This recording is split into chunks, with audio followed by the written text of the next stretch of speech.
Let's talk about their accuracy. I mean, the press release or the media announcement that you said, it said, quote, with an ever-increasing number of severe weather events, it is more crucial than ever that the Bureau of Meteorology's insights, wisdom, data and information are shared, understood and acted upon, unquote. Wisdom? What's the wisdom of this bureau? I nearly fell off my chair when I saw the wisdom bit. Seriously, I read all of it and I thought, they're not... And then when I saw wisdom, wisdom? Seriously? This is ridiculous. It is, yeah. Well, I mean, even just to put it, go on. Give you a bit of perspective, it's sunny in Canberra today, but apparently it's partly cloudy. So. Well, that's the sort of wisdom that I can do without. But even The Guardian saw the humour in this. I mean, when The Guardian reported on this, at the end of its piece, it cheekily advised its readers who wanted to find out more about this name change to go to, wait for it, bomb.gov.au or download the Bomb app. I mean, they've even lost The Guardian, Stephen. It's game over for them, isn't it?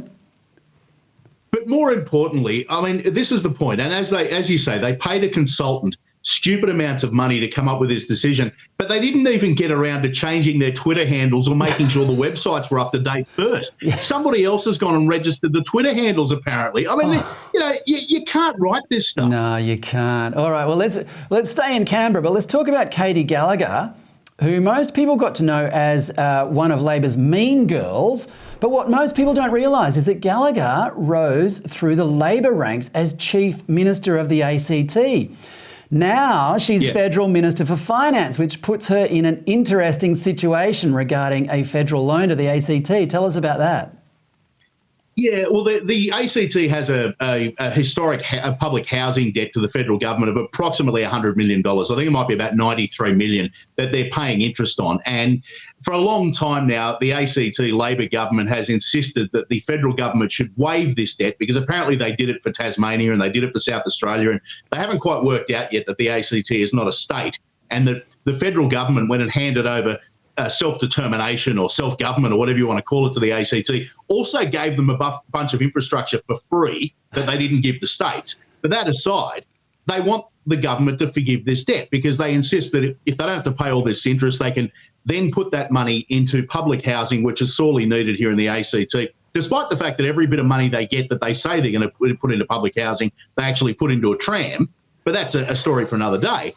But Katie Gallagher, as late as last year in Senate estimates, grilled former ACT Liberal Senator Zed Seselja about why the Morrison government hasn't forgiven this debt. He's an assistant minister. He's an ACT senator. Why isn't he doing something about this? And Zed's response was, I'm an assistant minister, but not actually in this policy area, Katie. There's not really a lot I can do about it.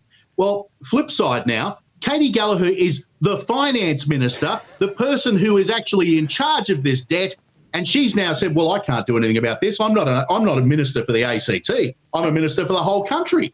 It's extraordinary.